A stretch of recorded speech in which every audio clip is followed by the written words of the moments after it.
The following podcast is an exclusive presentation of Project Entertainment Network. Thank you for coming to the Project Entertainment Network store. Please place your order. A good choice. A t-shirt for the horror show with Brian Keene. Amanda Method coffee mug. There's more. A Necrocastic on hoodie. That's sharp. But why on earth would you want Bizong leggings? Wait, are you Mr. Frank? The Project Entertainment Network store, stacked with goodies from all your favorite podcasts. T-shirts, hoodies, mugs and more. www.projectentertainmentnetwork.com. There shall come a podcast like no other. Defenders Dialogue with Brian Keene and Christopher Golden. Marvel Comics' original superhero non-team convenes once again. The Incredible Hulk, the Savage Submariner, the Master of the Mystic Arts, Doctor Strange, and a dynamic supporting cast of Marvel superheroes battle against evil as the Defenders. Without further ado, true believers, here's your hosts, Brian Keene and Christopher Golden. Excelsior! And welcome back once again, true believers, to Defenders Dialogue. I'm Brian Keene. And I am Christopher Golden. And Brian, Excelsior. Excelsior. We have an interesting show today. We do. I'm very excited. One of my favorite Defenders. We haven't seen him since the early days of the battle with the six-fingered hand, but he makes his return today of sorts. I'm super excited. The anti-mutant hysteria, which was taking place in Marvel at the time, rears its head again in the book. There's a lot to cover. But before we do that, two things of note here at the top of the show. First of all, this week's episode is brought to you by Creature Feature Weekend, an all-new horror convention featuring Corey Feldman, Joe Bob Briggs, Brian Keene, Kelly Owen, and many more guests. That is taking place Labor Day weekend in historic Gettysburg, Pennsylvania. For full details, go to creaturefeatureweekend.com.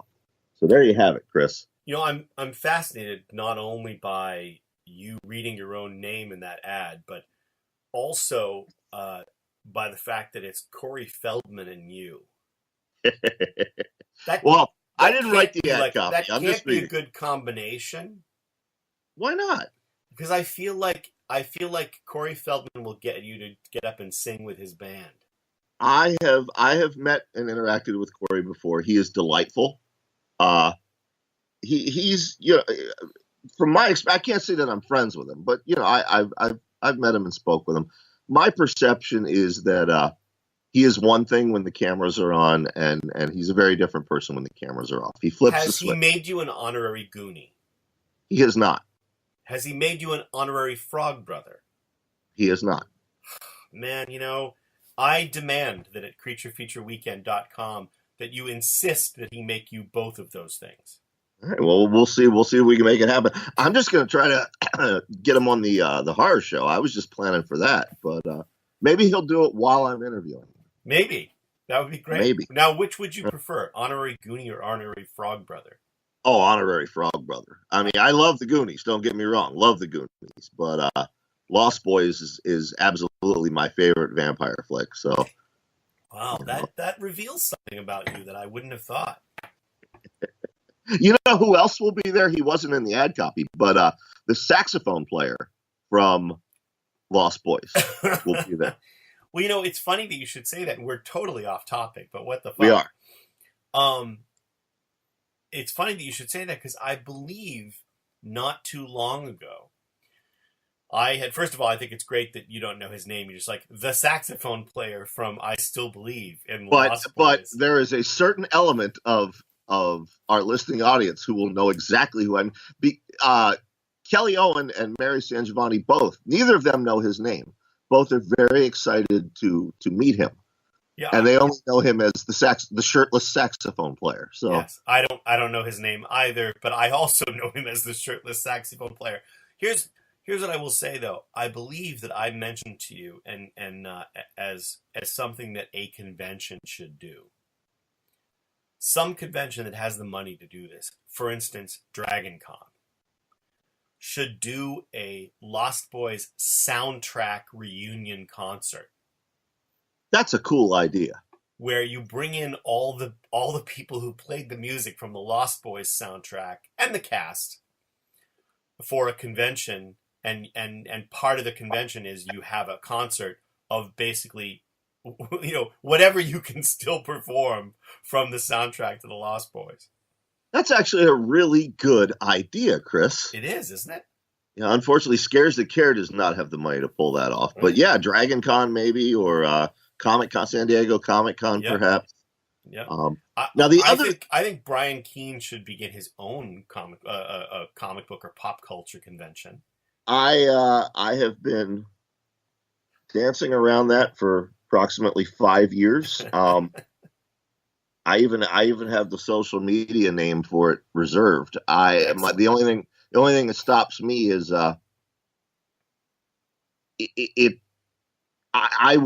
it would be successful, and it would put me into a higher tax bracket than I'm in right now, and I don't want to do that. So I need to figure out a way to nonprofit. Well, yes, nonprofit, but if I'm doing nonprofit, I still have to pay volunteers, I still have to pay for the guests, etc. And I'm already involved with Scares the Care, and we already do a charity convention. That's so true. I need to figure out the logistics. But yes, I have. I'll still believe. Oh, wow! How about I would go to that show. Sound engineer Tommy Clark, I want you to isolate Chris. Sound engineer Tommy Clark, if you do that, I will hunt you down and I will kill you. I have a special set of skills, a certain set of skills. Tommy, I want you to isolate that soundbite too. Now, before we get into the Defenders, one other note of business. I have a statue arriving today. It's coming from Europe. Is it a statue of Brian Keene? It is. It really is. No, we were trying to get my novel Dark Hollow greenlit for film, and we made like a sizzle trailer for the investors, and it is an 8-foot statue of the satyr from the novel, and it has been making its way in a cargo ship across the Atlantic, and then it arrived at the docks in Philadelphia, and now it's on its way by truck here. It was supposed to arrive this afternoon, but the truck driver tells me he'll be here within the hour. So if that happens, I apologize in advance. I will quickly depart from the microphone, go take delivery of the statue, and Chris will continue to tell you what's happening in the comic until I get back. You think that it made it off the cargo ship, or that that it's going to make it to your house, but I feel like maybe the driver of the truck is Mike Ryerson, and and by the time it gets there, the satyr will have come to life, and horrible things will ensue. It is very much Salem's Lot, isn't it? Yeah, definitely. Yeah. He's gonna bring it down to your basement, and horrible things will happen. I'm gonna put it out here in my studio office, and at Christmas time I'll put a Santa hat and some lights on it, and yeah, I'm very excited. But what else I'm excited we're about? jabbering so much we may not even get to the very strange Defenders 147 today, but we will begin with New Defenders 145. That's right. Which is to my pleasure. Let's see. No, to my dismay. I'm gonna get back to this. It is written by Peter Gillis and drawn by Don Perlin, but it is inked by Art Nichols. Yes. Who I'm not going to say anything negative about Art Nichols, but except to say that in comparison to Kim DeMulder, I don't think he's the best inker over Don Perlin.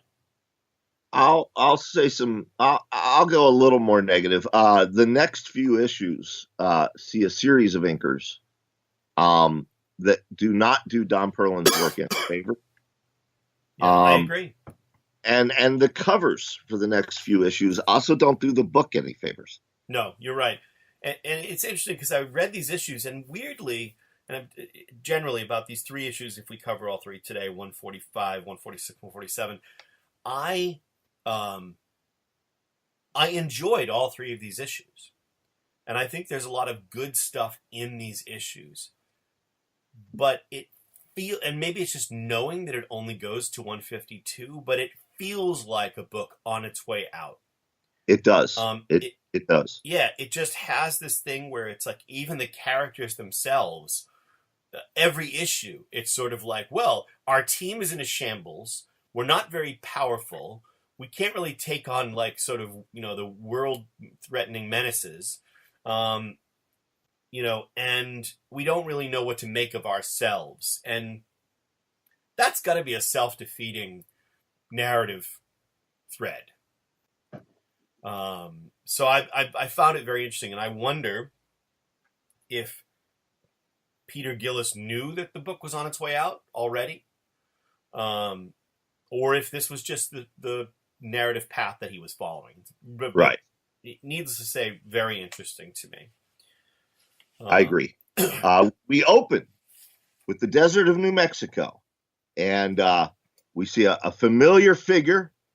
He's on a motorcycle, and his motorcycle driving skills are unlike any other. I'm just going to tell you who it is. It's our old pal Johnny Blaze, a.k.a. the Ghost Rider. But he's not in Ghost Rider form. He's not the demon Zarathos. He's just human Johnny Blaze riding through the desert. With his longtime significant other, Roxanne Simpson. That's right. On the back of the bike. Great to see her here. Chris, the truck driver's calling me. I have to go take this call. Perfect. I'll be right back. I'm happy to talk about Johnny Blaze. Folks, while Brian gets his statue of himself, so Johnny Blaze with Roxanne Simpson is approaching a barricade that the military have set up under General Argyle Fist, who I just continue to not be able to believe that that's the character's name. In any case, we cut away from Johnny Blaze leaping that barricade on his motorcycle to Argyle Fist's men carrying Warren Worthington III, the Angel, on a stretcher into the wreckage of Defenders headquarters in New Mexico. The other Defenders are sort of standing around, and Warren is still blind. Cloud is also being carried on a stretcher, but is in some state of unconsciousness. She's babbling to herself, and there's a strangely drawn female soldier here at a time when female soldiers weren't as common as they are now. And she is talking to the Beast, trying to figure out where they can take Cloud and Warren. Conveniently, of course, the Defenders' basement that has the fully staffed or fully stocked medical facility is still untouched by the battle of the last issues. And so they're taken there. Then there's a weird conversation that I don't understand really between Argyle Fist and the Beast about that sounds like the general is telling them that they've screwed up too much and the place is a wreck. The Beast is basically saying, we could have gotten your people killed, if they had come up here in time. Argyle Fist is complaining about all of the things that have happened in this area since the Defenders moved in. But at the same time, he's basically saying that they need government connections. He's sort of saying that he's going to be their guardian angel with the government from now on. He's going to keep them out of trouble. Which I think is interesting. Then he finds out that Candy Southern is the boss of the Defenders. He has a long-term relationship with her that he's sort of like her. I don't know if he's actually her godfather. Brian would know when he comes back. In any case, they're catching up. Hank is giving Candy the down low on the Angel's injuries. And yeah, it's a really weird issue. There have been too many of these things in the recent run of the Defenders, where it's essentially like picking up the pieces of all of the people who've been hurt and killed and gone away. It's just sort of like, at this point, it feels a little bit like we spend all of our time in reading this book on which members of the Defenders have been killed or injured, and who's tired, and who's complaining, and who's cranky, and there's not a lot of there's not a lot of quote unquote Avengers Assemble moments in this. In any case, we cut back to the mysterious woman that we'd met in previous issues. She's calling herself Andrea at this point, but spoilers, I think we told you this already. She's actually Andromeda of Atlantis, and we're going to see her in full regalia. Do I hear, Brian, is that you? Oh, there's just him in the background making noises. Anyway, this is a weird episode, right? Anyway, so we cut to Andromeda with the guy that she's essentially manipulated into moving into his apartment. In this scene, we also see her using some kind of Atlantean technology to make copies of his credit cards so she can use those. So she has started up a romance with this guy. We also see that her skin begins to turn blue in this scene, and she has some kind of he thinks she has hypoxia from running too much. We see that she has some kind of makeup or something that allows her to maintain. And I'm back. Yeah, there he is, to maintain her Caucasian appearance instead of being the blue of Atlanteans. Oh, you're all the way up to Andromeda already, huh? Yes. Well, because I didn't have you there babbling in the background. No, because that whole opening scene didn't, it was just kind of, anyway, you missed it. You can listen back. I will listen back. So. Anyway, then we're back to the sub-basement at Defenders headquarters, where the Beast in medical scrubs, which is interesting, is talking to a couple of doctors about the condition of Cloud and Angel. And what's really interesting, Brian, is the commentary about Cloud that the doctors are saying. And this is worth reading. I found this really interesting, and the character continues to get more interesting as we go. The doctor says, "The young lady, what is she? Her physiology is preposterous. Her liver, for example, is the proper shape and color, but is composed of simple connective tissue. Her teeth are made out of bone with no enamel. Her kidneys are not connected to her bloodstream. All in all, it seems impossible that the young woman should ever have been alive. I don't know what to think." And yet she is. But before we can ponder that, the Defender's alert system goes off. The little baby angel toting an Uzi appears and warns the Defenders that there's an intruder. And it is. It's their old friend Johnny Blaze. And as he races up the stairs to the compound, he's confronted, of course, by the holograms of Doctor Strange, the Hulk, Wolverine, Captain America, etc. He goes right through those, and of course the Defenders recognize him. Now it's worth pointing out, of course, that Iceman, Angel were members of the Champions.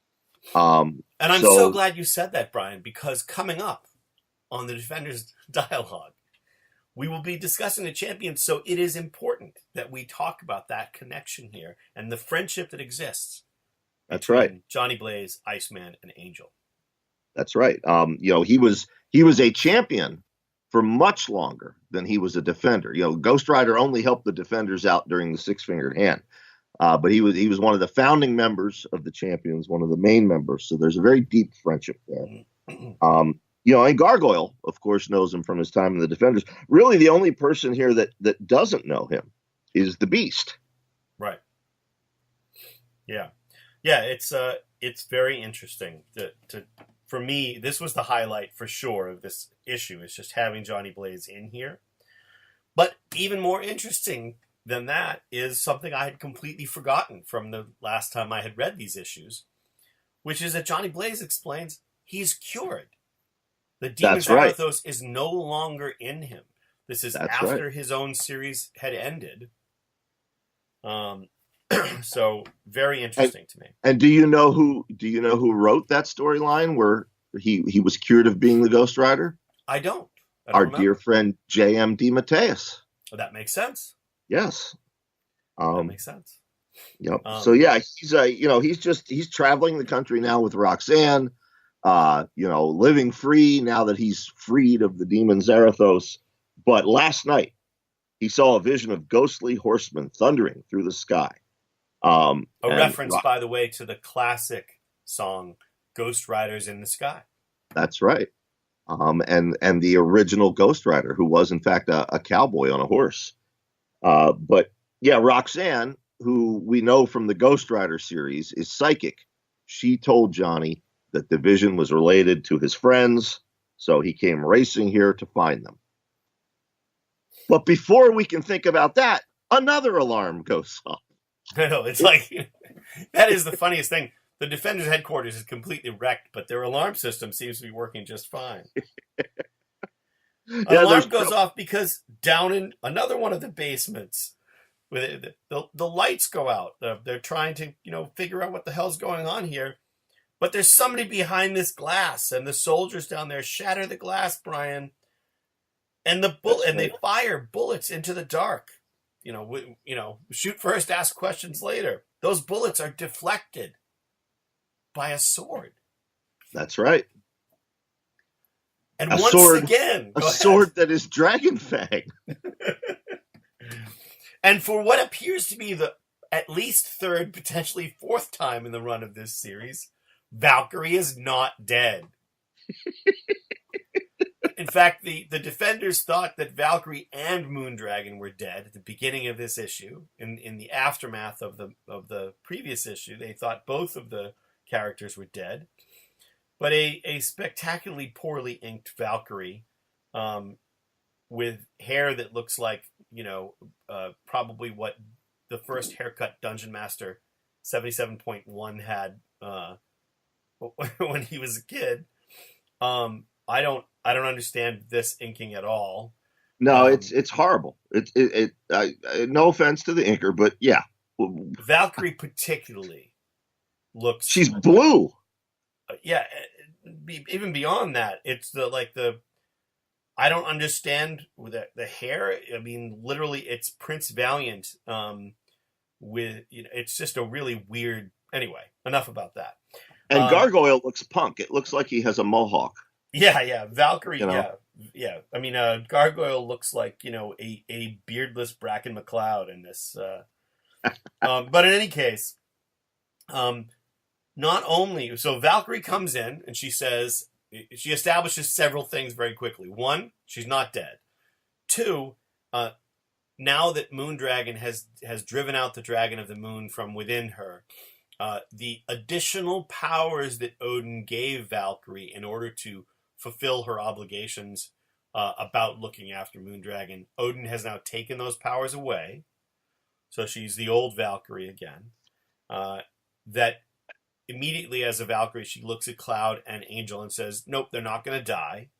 And then finally she says, oh, by the way, Moondragon is also not dead. Not only that, but somehow Valkyrie is aware of all of Moondragon's state of mind and whereabouts, which I find strange, particularly as this is a new power that that Odin apparently didn't take away. Don't even get me started. Yeah, and basically the short version of this is that while the Dragon of the Moon is no longer in Moondragon has had to grapple all along with her own good and evil in that Jekyll and Hyde way, and she's now insane. That the events of the previous issue have left her not filled with that demonic presence, but grappling with her own innate, good and evil. That's right. And Gargoyle, always the heart of the team, says, then we've got to find her and help her. But Valkyrie very helpfully says, alas, my guardianship is over, and what special powers Odin had granted me for that are now gone. I am only myself again. So So I guess we won't see Attack of the 50-foot tall Valkyrie anymore. Right. Well, not only that, but it's like Gargo's like, we have to go help Moondragon, and Valkyrie's like, fuck that. My job with her is over. My work is done. Anyway, Angel returns to consciousness, but his blindness remains. Which is everything here. It continues to be a storyline. And then we get the thing that I was talking about before you returned, Brian, which is this sort of self-defeating quality where the Defenders spend pages just talking about how badly they suck, and we're disorganized, and we're not the Avengers, and we don't have all the power that we need, and all of that. And that continues. And we cut to days later. Warren, still blind, is in bed. Bobby's talking to him, and there's a knock at the door. And that knock is Johnny Blaze. Johnny Blaze. He and Roxanne. Yeah, they walk in, and he has a talk with the Angel, and he tells him he's figured out that he wasn't happy even before he was possessed by the Ghost Rider. That he always had one more thing to prove, and that's what the road to hell is paved with. So he doesn't want to return to the superhero life, even if it's just as Warren's mechanic. But he says, you Defenders, that doesn't mean you Defenders should follow my lead. He says, maybe you don't have the Avengers' prestige or glory, but that makes it all the more important for you to exist. The Avengers can go save the president, but somebody else has to save the scruffy cycle bums of this world. Yeah, and I do like that moment. I like the fact that it's, Johnny Blaze basically saying, I found my happiness, but you guys all need each other and you should get your shit together. Yeah. I appreciate that. And then we find out that there's another reason that Johnny and Roxanne have come here, which is that they're short a few bucks. Yep, they need to borrow some money. You can tell Johnny feels horrible about having to ask this, and Warren just very flippantly, "Oh, is that all? Yeah, I got a few thousand laying around here somewhere." Yeah, but it's written well. It shows that a few thousand is life changing to Johnny and Roxanne. So right. But means nothing to Warren. Exactly. Meanwhile, the Beast is back down in the medical bay, and he finds somebody sneaking around, hovering over Cloud.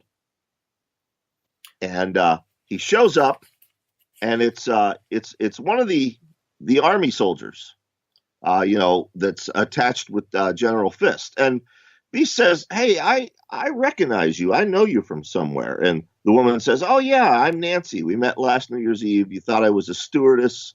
You dropped your glass when I told you I was in the army." And Beast pretends that he remembers what he's talking about, but he doesn't. He said, "Oh, yeah, of course, Nancy." And she says, she flirts with him. She says, "You said you'd call, but you never did." And that just feeds right into the Beast's ego. He flirts with her more. She says, "You'll have to take me out for a drink when I get off duty." And he kisses her hand and leaves, thinking he's going to have a date. And then this Nancy hovers over Cloud. Yeah, Nancy hovers over Cloud and withdraws from her pocket a folded newspaper article which shows the headline, "Local Girl in Near Fatal Car Crash." The picture is a picture of Cloud, and the name beneath the picture is Carol Faber, age 17. So the implication here is that Cloud, at some point at least, was an ordinary teen girl, and we will see more of that. That's right. As we move on to issue 146. Actually, as we're moving on, oh, never mind. That was not my truck. I heard a tractor trailer approaching, but he went past. So, yes. Didn't the delivery already come? No, he called. That was him calling to say that he was getting off the highway. So you were gone that whole time with just him calling to say, did you take a bathroom break during that time too? No, it was like 4 minutes. I had to give him It directions. felt like an eternity to our listeners, Brian. I had to tell him, turn left at the Amish pie stand, turn right at the big old oak tree. Yeah, these back roads are hard to navigate. Can't get there from here. Yeah. Right. I don't know. Should we stop here or should we press on? No, we press on. Issue 146 of the New Defenders. First couple pages are actually pretty good art-wise, even though we have a fill-in artist on this issue. We have Peter Gillis writing, fill-in artist Luke McDonnell, inks by Art Nichols. And again, the first few pages I really liked, and then it's all downhill artistically from there. That's right. We begin with Angel in flight, wreathed with the cloud in their cloud form, I should say. And Candy is watching with and that is the truck. I'll be right back. I'm happy. Continue. Go and get your delivery. Your 7-foot statue of yourself. So Cloud has wreathed Angel. So this is the thing that I don't understand, folks, about this issue, but not the only thing. Angel is flying with Cloud as his navigator. Cloud is guiding Angel. It feels like Cloud, it feels like they are flying, that they are flying for the first time. Even though, as in Cloud form, Cloud drifts around, etc., etc. It seems pretty reckless to me. But Angel apparently is invigorated by the fact that he's able to fly around thanks to Cloud's navigation. And Brian is invigorated by it too. Oh, but that was not the truck. That was just UPS with a normal delivery. So you're having an interesting morning. I apologize if this is your first time listening. We usually are this disorganized. No, we are not usually this disorganized. We're good. We're going through it. So I was just saying how reckless it was for Warren to be flying around using Cloud as his eyes. But suffice to say, Warren does land thanks to Cloud's navigation on the deck at the headquarters. Warren also asks Cloud to manifest in their male form so that Candy won't be jealous. Candy hands Cloud a robe because otherwise Cloud is naked. And they go in to find out that Candy has been just thinking about the fact that they need some more firepower. They need some more heavy hitters on this team. And we have a sudden appearance of Thor. Except it's not really Thor. No, it's the hologram. We then get an appearance by Hulk as a lawyer. I got to tell you, I'm over the holograms at this point. Yes. It was cool for the first appearance, but yeah, I'm over the holograms. Yeah. Well, the hologram thing is short-lived. It's Beast goofing around. Candy laughs. And then Johnny Blaze and Roxanne Simpson are making their departure. I'm sad to say we didn't mention the fact that in the previous issue, Johnny Blaze had a full beard. That's right. And in this issue, maybe because Luke McDonnell didn't actually look at the previous issue's art, maybe he was drawing it while the previous issue was also being drawn. He draws Johnny Blaze clean shaven, and I'm saddened by that.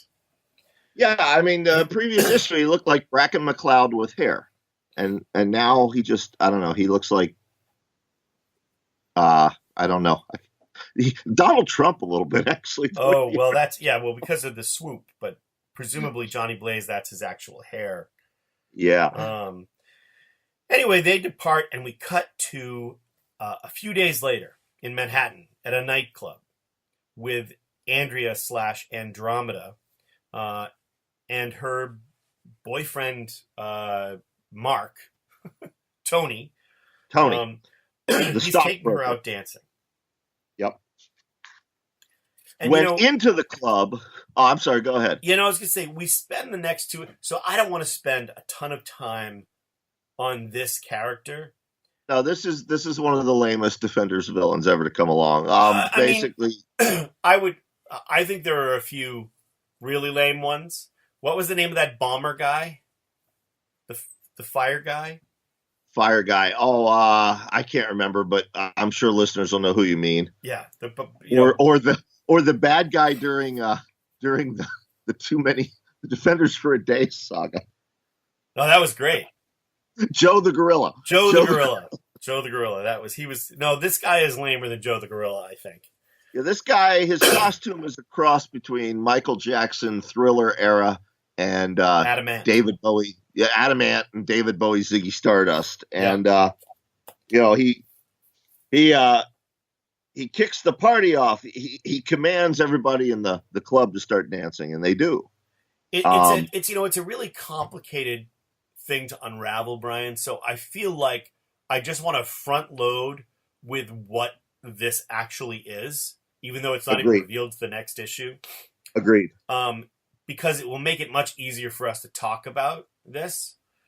So the character calls himself Hot Spur, like spurs on a cowboy's boots.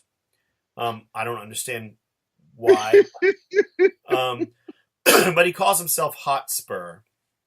And basically what he's doing here is he has some kind of psychic ability to command people to behave in a certain way, particularly when he uses these claws on his glove to scratch them, which he does to all of the people in the club. He scratches them. Their clothes get torn somehow. It's very weird. Even Tony, Andromeda's boyfriend, gets scratched, and she realizes what's happening. And what we'll find out in the next issue, and I'm just totally fucking spoiling it because I just don't want to spend a lot of time on it, is that he's actually a demon who has...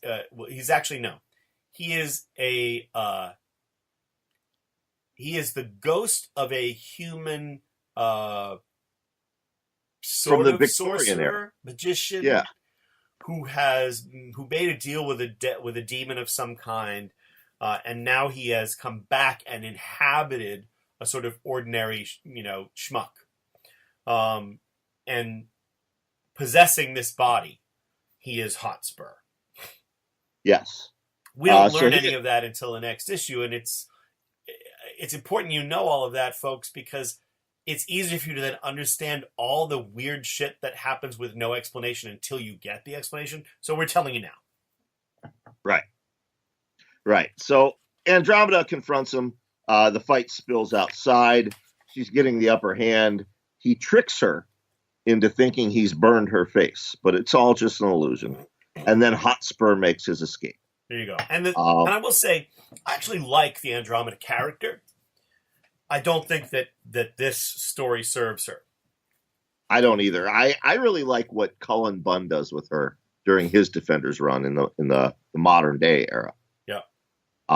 But then we go back to Defenders headquarters, where we find out that there's nothing they can do for the Angel.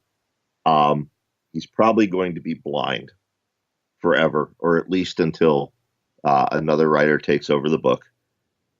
Right, exactly. And then what we get is the decision that they're packing up. The whole team and all of their associated friends are packing up to go to New York. General Fist is not really pleased with this. Beast sees Nancy, the soldier, who is not what she seems, and they have a moment of flirtation with just their eyes, Brian. Right, and that's just like you and I do. And yeah, General Fist says he's sending her along as their liaison. Right. They land at JFK and they go to their former headquarters, the residence of one Dr. Stephen Strange. The Sanctum Sanctorum.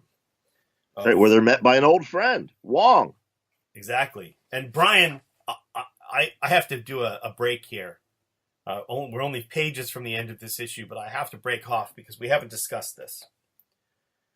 I am cautiously optimistic about Hulu's announcement of live action television shows for both Ghost Rider. We did discuss it, I think, of Ghost Rider and Damon Hellstrom. However, I am much more excited about the announcement that both Clea and Brother Voodoo, Jericho Drum, are slated to appear in the next Doctor Strange movie.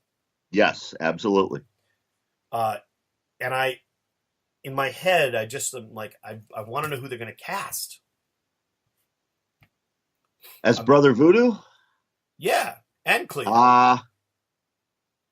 Yaphet Kotto's probably too old to play that character at this point, isn't he? I suspect he is significantly too old, yes. Yeah, but boy, he'd be amazing as Brother. He would be. He'd be great in that role.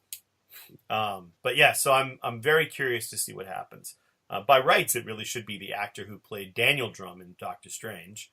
Yes. Because they were originally, I believe, they were supposed to be twin brothers. Right. But they probably will forego that and cast someone else. But we shall see. So they're at Doctor Strange's house now. At the time in Marvel Comics, Clea wasn't around. She had gone on to take over the dimension of the Dread Dormammu. And Doctor Strange had a different assistant. Her name was Sarah. She was sort of his business secretary. So they are met by Sarah, who explains that, the doctor is out of town, but that, they can go stay in their old rooms. They might be a bit musty since the Defenders have moved out. And later that evening, that's exactly what they do. We see Valkyrie in her old room, perusing over the past, her past with the Defenders. And she even, in her thoughts, Brian, she even refers to the Defenders as a straggling group of demoralized and confused beings that have done the best they could. That's right. But is it right to send these new Defenders against forces that would have daunted even the old classic team? Yeah. So it's interesting to me that this is such a theme. And it's very much a downer when you just you want the team to rally, and with every story arc, they just get beaten down and torn apart more. And that's fine for a while, but at a certain point, you need them to rally. Right.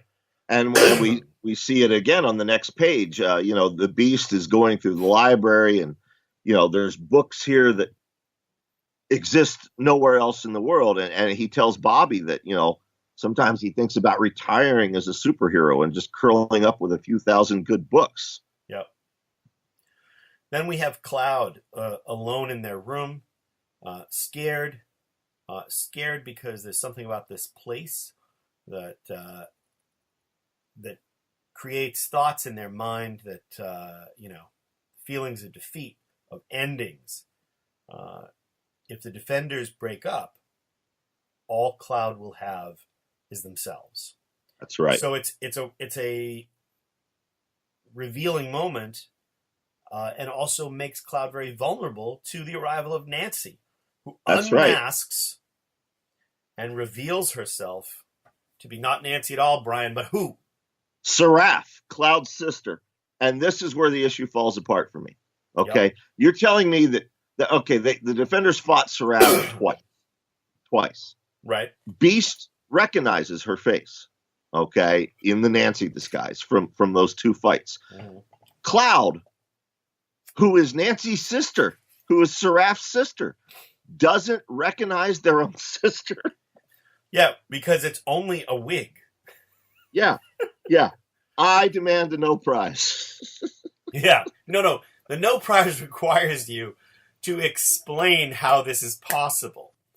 Well, that's very easy. Cloud's mind, Cloud has the skill to cloud people's minds like the Shadow. Nope, that's not it at all. Seraph has those skills. Seraph also got powers from Odin, because Odin's just handing out magic powers. No, sorry, you lost your no prize. I'm sorry, allergies are killing me today. So there's a banging at the Beast's door. He wakes up to find that Valkyrie has come to the door to say, "It is I, Beast. Something is dreadfully wrong. We must gather the Defenders." So basically, this is Valkyrie having this weird sense, again, these powers that she has only recently shown, but which have been treated as if she always had them. Right. It's one thing to have this sort of death sense, that whether a person is going to die or not, That makes Hang on. logical I sense. think that might be my delivery. There you go. That's fine. In any case, it's one thing for that to happen. That is in fact my delivery. I'll be back. All right, go get it. It's another thing entirely for her to have this sort of random ability to sense trouble or danger. There's no logic to it. So it kind of threw me off at this point, particularly as, because of the situation that they're in. Beast basically says, look, Isaac is missing. Warren is wounded. Are the Defenders really ready to go into battle? Maybe we should contact the Fantastic Four or the Avengers. And Valkyrie says, there's no time. But they are way downtown. If you know New York geography at all, you know that the Greenwich Village is not close to Central Park.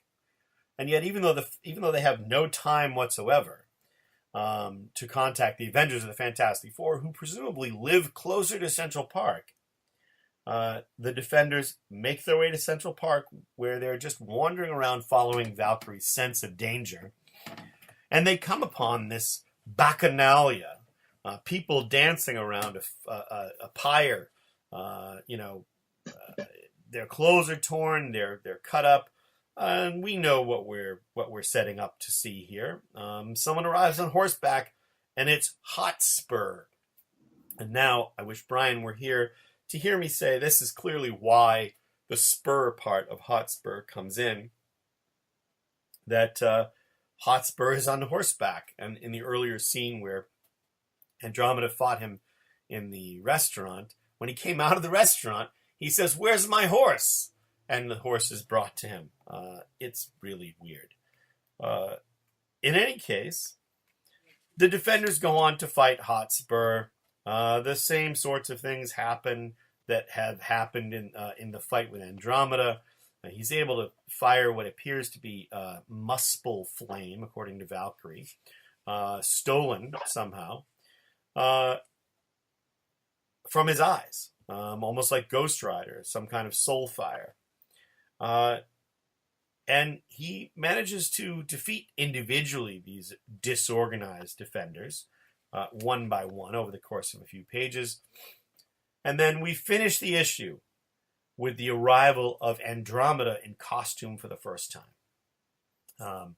Because Andromeda has a vendetta against Hotspur for their previous tussle. So Andromeda basically at this point is immediately a member of the Defenders. Upon arrival, she stands with them against Hotspur and is immediately now in costume. She's essentially wearing, I'm sure Brian will put this up on YouTube, she's essentially wearing Atlantean battle armor with no pants, of course, and wielding a massive trident, much like the sort of thing that we've seen the Submariner wield. Aquaman in the Distinguished Competitions books. So, we have a weird cover on 147, which we're going to go into here. We're going to make short work of this issue, I think. The cover, the title of the book in this issue is momentarily changed to Sergeant Fury and His Howling Defenders, a reference to Sergeant Fury and His Howling Commandos. For those of you unaware, the original Nick Fury started in World War II as a sergeant. He had both eyes at the time, didn't have the eye patch. This is prior to his days at S.H.I.E.L.D. Smash statue! What did you say? Well, Mary is watching me lift this 8-foot-tall concrete statue by myself. I offered to help, but it won't fit through the door. I didn't plan that. I'll figure it out later. All right. So folks, so the delivery came, but the delivery guy didn't help you carry it through the door? Oh, no. He did help me. He brought it up from the truck, and I had him. I didn't want to keep the guy waiting or our listeners waiting, so I had him sit it down. Then I realized I didn't have cash to tip him. So I saw him. He had a buddy in the truck, and I said, "How about how about a couple ice cold beers? And he said, that's better than cash. So I got him some ice cold beers, and then I threw in a unopened bottle of bourbon. So they were quite pleased. And then I thought, all right, let me move this thing in the studio real quick, but it won't fit through the door. So I will figure that out when we're done with the Defenders. Where are we? Brian will whip out his chainsaw and carve a new opening in the wall. That's right. And listeners, now you know if you deliver something to my house, you're liable to be tipped in alcohol, which is always better than cash. Brian, we only have about 10 minutes left in the show, but strangely, I feel like we can get through issue 147 in that time. I am pretty confident we can. I don't have a lot of regard for this issue. I don't either. And since we've already explained so many elements that are wrapped up, at least for the moment in this issue, it makes sense to me. Written by Peter B. Gillis, penciled by Don Perlin, again, regrettably inked by Art Nichols. I'm sorry to say that to Art Nichols, but it just doesn't do Peter Gillis justice. He doesn't do Don Perlin justice. He doesn't do Perlin justice, and again, one of the most horrendous pre-90s covers of Marvel that I've ever seen. And it's a shame because this could have been a fantastic cover. We see Nick Fury before his eye patch, back when he was Sergeant Fury. Yeah, I've already explained that whole thing to the audience. Have you? Okay, I'm sorry. All right, so where are we then? We're just starting the issue, but I did explain the title Sergeant Fury and his Howling Commandos and all of that about Nick Fury appearing in this issue, or sort of appearing in this issue, again, regrettably. We open with a 2-page bit where Gargoyle, who was missing the previous issue because he was sort of slinking around in Doctor Strange's Sanctum Sanctorum, he's found this jewel that is somehow whispering to him. It's never a good idea to then pick up that jewel and take it with you when you leave. But that's what he does. He feels compelled to take it with him when he leaves. He goes to join the other Defenders in Central Park. And we see the Defenders now lined up, arrayed against the foolishness that is Hotspur. Hotspur now somehow has a whip, like Indiana Jones. And it is Iceman, Gargoyle, Beast, Andromeda, Valkyrie, and Cloud. This is now the Defenders. That's right. They fight. He uses his powers. Before we brush that off, because I want to brush a lot of it off, but there is a great moment with Andromeda here, because we're setting up who she is as a character. She has a sword and a scabbard on her back, but she has this big trident that I mentioned, and she throws the trident at Hotspur, and she's so fast somehow that she actually beats the trident to him. So while he's distracted by trying to prevent himself from being impaled by this trident, she runs around behind him and gets him in a chokehold. It doesn't last. We don't have to spend a lot of time on that. But go ahead, Brian. Yeah, she did manage to wrench his arm out of its socket, and he pops it back in with seemingly, no ill effects. And then the fight begins. He transforms himself into a troll of Asgard to try to get the best of Valkyrie. But it's just an illusion. For a moment. So this is Peter Gillis playing with us. So Valkyrie's fighting him and rips off a quote unquote mask, and he's revealed to be a troll. And his followers are all trolls. And then that turns out, no, that was just an illusion. To fool Valkyrie. The other Defenders are like, what are you doing? And she snaps back to reality. And then it sort of happens again. He's revealed himself to be a demon. And he has demon troops that are sort of like Nazi troops, only with horns on the sides of their helmets. Right. Kind of a callback to Defenders 100 when Satan and his forces took over the Earth.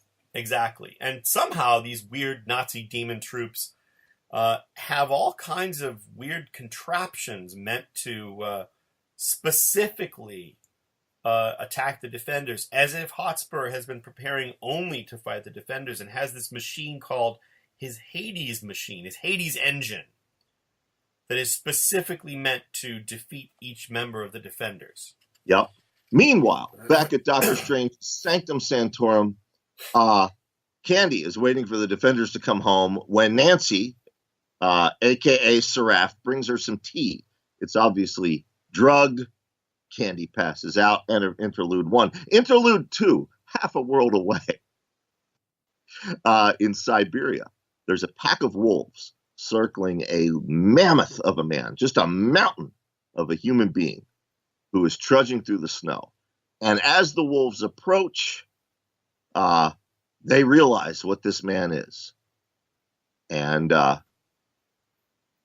it says the wolves know. He releases them, for there is more to do today. Today the wind carries more than the hymn of cold and rhythm of wolf. Today the wind and the wild is no longer enough. Today, after an age, there is a spore of shadow, of dragon, of death, and great things moving. Today, he must seek the world again and let it know him as the wolves did. End of interlude 2. There you go. Then we get back and we get the origin story for Hotspur. Kind of have already told you, but basically... We've told you that already. Basically, he was the scourge of 18th century London. Made a deal with a demon on his deathbed. Later came back and possessed a young schmuck who was stupidly fooling with magic. And that's where he is now. And he's got the defenders in his Hades engine. And suddenly, Nick Fury appears. But not the Nick Fury that we knew at this time. The Nick Fury from Sergeant Fury and his Howling Commandos. That's right. Even the Beast says, Sergeant Fury, I read about all your exploits when I was a kid, but how come you have both eyes? Where's your eye patch?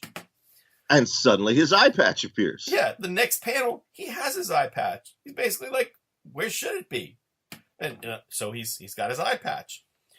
And Sergeant Fury frees the defenders and gives them all machine guns and wants them to follow him as his howling defenders and fight for America and kill all the demon troops of Hotspur, who looks different in every single panel of this issue. But the defenders don't want to fire those guns. They somehow sense that this is wrong. Right. To fire into a crowd with a machine gun just feels wrong. And then the illusion passes away, and we find out that Hotspur was trying to get them to fire into a crowd of revelers who were being controlled by Hotspur at this point. The whole point was for them to murder people and to feel badly about it. And they're trying to defeat him, Brian, and they can't figure out how the hell they're going to do that. But Gargoyle has a way. Exactly. He tells Cloud, you have to think back. You have to remember. Remember Moondragon, how you felt about her, how you loved her, what she did to you. And Cloud is resistant to this. She panics. She's in agony. And Gargoyle forces her to do it. So Hotspur has been feeding off of the revelry, the joy that he is manufacturing in the people around him, and these sort of dark pleasures. And Gargoyle knows this, and so wants to use Cloud's misery and heartbreak against him. That's right. And it works. The spirit that was possessing this man, the spirit of Hotspur, flees. All the revelers return to normal. In the aftermath, Valkyrie bonds with Andromeda, wonders who Andromeda is and what she's doing there. But before Andromeda can explain, Nancy appears. Of course, we know it's not Nancy, it's Seraph. And she very rightfully calls the defenders on their shit. Right. Now, I want to point out, by the way, before we get that, I want to point out that on this page, it isn't just a wig. It's also a mask. It's like Mission Impossible. So that makes more sense that they wouldn't recognize her. But in the previous page, when she revealed herself to Cloud, it was only a wig. So right. I don't know. I don't know. Folks, send in your no prize guesses for how that happened. It's all Odin magic. It's all Odin magic, Chris. Exactly. She says, yeah, you beat Hotspur, Hot Pocket, whatever the fuck his name is. And all you had to do was torment Cloud once again. That's the way it's always been, hasn't it? Well, not any longer. And then she reveals herself, that she is Seraph and that she is taking Cloud away from the Defenders, and Cloud is going of her own free will.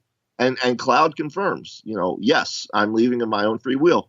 And the Defenders say, why? And Seraph says, because Defenders, I can give her what you can't. You see, I know who Cloud really is. Indeed. And on that note, Brian, we did make it through those. We only have 5 issues of the Defenders remaining. Now, for you folks who are reading along at home, yes, we're reading these remaining 5 issues, goes up to 152. And then we will be jumping over to the Gargoyle miniseries written by J.M. DeMatteis. So if you want to read ahead, go ahead and grab that and start reading it. Folks have asked if we're going to be covering all the other incarnations of the Defenders. We are not.